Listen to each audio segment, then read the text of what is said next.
নমস্কার, প্রবাসে বাঙালিয়ানার নতুন একটি ব্লগে স্বাগত জানাই। আজকে আমি বানাবো পালক পনির।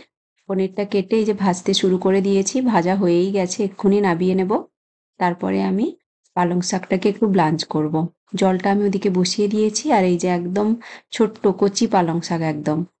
আমি যতটা দরকার মনে হচ্ছে আমি ততটা নিয়ে নেব, মানে আমার তরকারির মতো। 1 মিনিটই ব্লাঞ্চ করব। জলটা ফুটতে শুরু করেছিল, এক্ষুনি এইটুকু হয়ে যাবে, মনে হচ্ছে যেন ধরছে না প্যানটাতে, কিন্তু এক্ষুনি গরম জলে পড়েছে তো এক্ষুনি একদম নরম হয়ে এইটুকু হয়ে যাবে। একটু চেপে দিলাম হাত দিয়ে আর এই স্প্যাচুলাটা দিয়ে। এই যে 1 মিনিট প্রায় হয়ে গেছে, আমি এক্ষুনি নাবিয়ে নেব। নাবিয়েই আমি একদম ঠান্ডা জলে ফেলে দেব, তাহলে কালারটা খুব ভালো থাকবে। আর এদিকে কি হয়েছে জানেন, আজকে আমার মিক্সিটা খারাপ হয়ে গেছে। খারাপ হয়ে গেছে মানে এক্ষুনি চালাতে গিয়ে দেখছি আর চলছে না। তো তাই জন্য এখন আমাকে চপারেই করতে হবে। পেস্ট করলে খুব ভালো হয়, তাতে স্মুথ হয় তরকারিটা। সেটা আজকে আর আমার হবে না। আপনারা কিন্তু অবশ্যই মিক্সিতে পেস্ট করবেন। এই যে কাঁচা লঙ্কা নিয়েছি, আদা নিয়েছি, তার সঙ্গে একটু টমেটোও দিয়ে দিচ্ছি।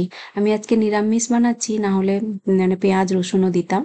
আর আজকে পেঁয়াজ রসুন ছাড়াই করছি। এই যে এইভাবে একটু মানে দানাদার হয়ে থাকে আর কি এই চপারটাতে, আর কিছু নয়।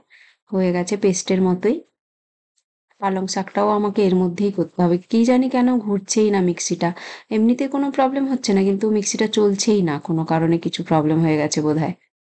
যাই হোক, এখন অভির বাবার সময় নেই দেখার, তাই ও দেখতে পারছে না। আমাকে বলল তুমি চপারেই করে নাও, তাই চপারেই করে নিচ্ছি। আর এখানে তো জানেন, কোনো কিছু ইলেকট্রিক জিনিস খারাপ হয়ে গেলে সেটা আর সারানো যায় না, নতুনই কিনতে হয়, অথবা নিজেকে সারিয়ে নিতে হয়।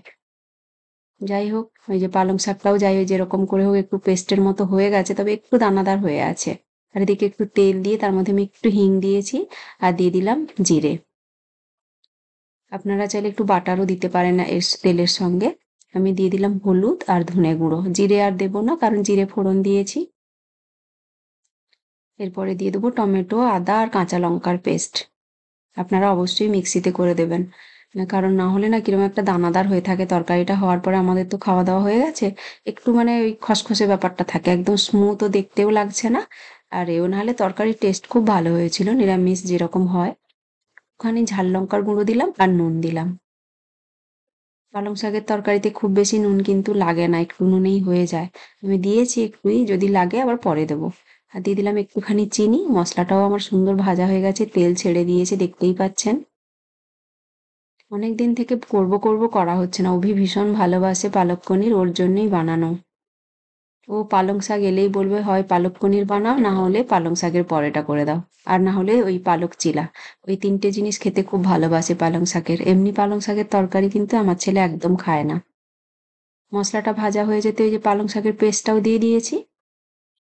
কালারটা কিন্তু একদম সুন্দর আছে, একদম গ্রিন আছে। মশলাটা ওই পেস্ট নেই বলে একটু টমেটোর খোসাগুলো দেখা যাচ্ছে যেন মনে হচ্ছে। এবারে ভাজা পনিরগুলোও দিয়ে দিলাম। অনেকে পনির না ভেজেও করে, সেটাও করতে পারেন, তবে আমি সবসময় ভেজেই করি, আমার ভালো লাগে ভেজে করলে। একটু নাড়াচাড়া করে নেবো, খুব বেশি সময় লাগে না। দিয়েও ওই 3-4 মিনিট ফুটিয়ে নিলেই হয়ে যায়। এরপরে একটু গরম মশলা দিয়ে দিলাম উপর থেকে। আর আপনারা এই সময় একটু বাটার অবশ্যই দেবেন, খুব ভালো লাগবে। আর যদি ফ্রেশ ক্রিম থাকে সেটাও দেবেন। আমার কাছে ফ্রেশ ক্রিম নেই, আমি দিলাম না। আর বাটারটা আমি এমনিই দিলাম না, খুব তেল মশলা খাওয়া হচ্ছে কয়েকদিন, তাই জন্য আর দিলাম না। উপর থেকে একটু ধনেপাতা ছড়িয়ে নেড়ে চেড়ে এই যে নাবিয়ে নিচ্ছি। তারপরে আবার একটু পরে মানে উপর থেকে একটু ধনেপাতা ছড়িয়ে দেবো। এই যে রান্না একদম কমপ্লিট গরম গরম। এই ছিল আমার আজকের রেসিপি। আমার রেসিপিটা যদি আপনাদের ভালো লেগে থাকে তাহলে অবশ্যই একটা লাইক করবেন, কমেন্ট করে জানাবেন কেমন হয়েছে। খুব ভালো থাকবেন সবাই, দেখা হচ্ছে পরের ভিডিওতে। টাটা।